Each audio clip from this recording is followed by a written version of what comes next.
Today we're gonna have a look at the best mobile games I played last week, including a roguelike dungeon crawler and a new Archero alternative.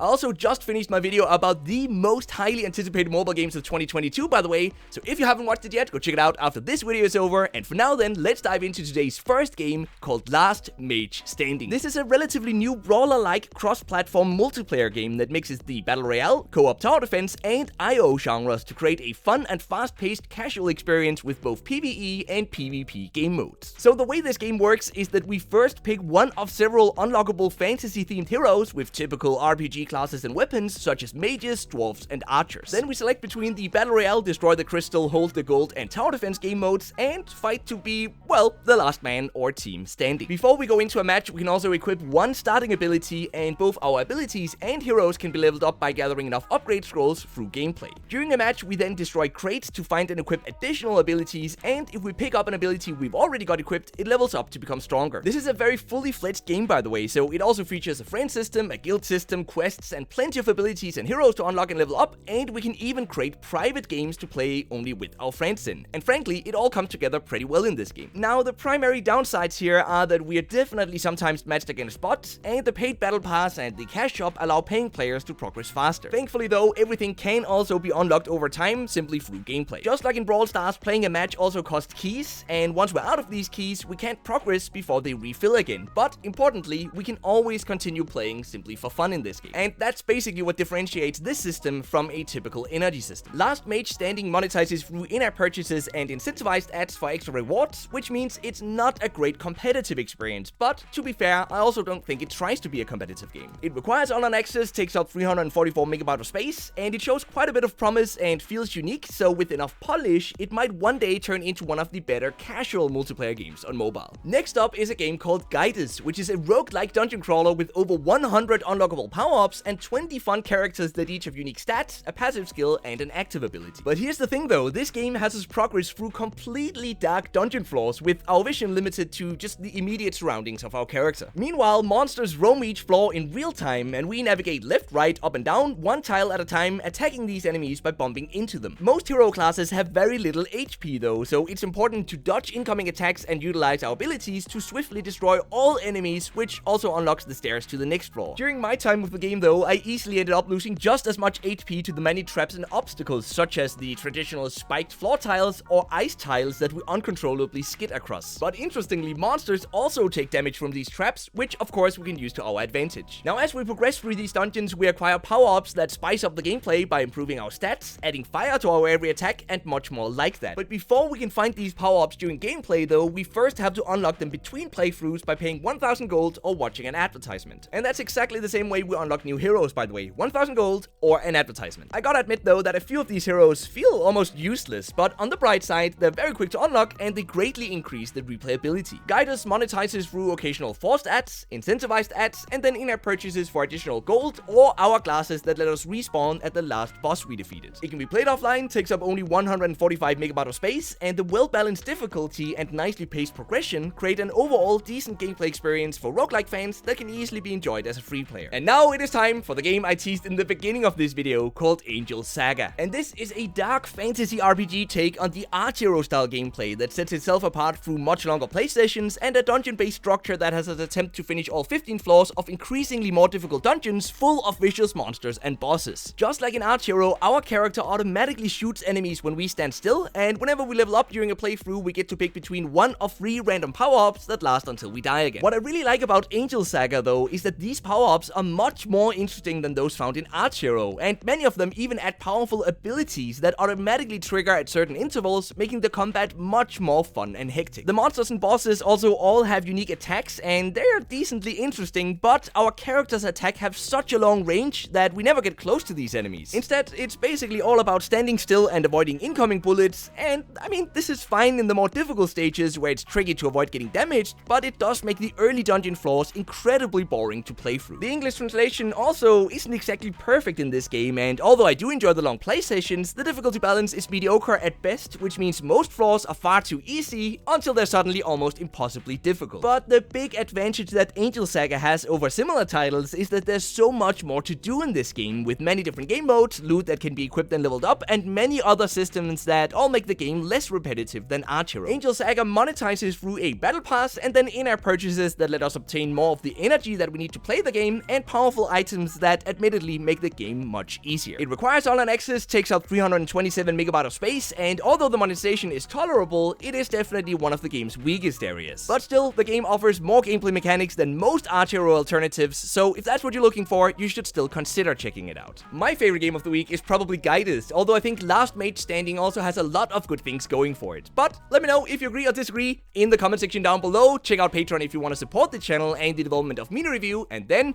until next time, just keep gaming, stay awesome, and I'll see you guys around.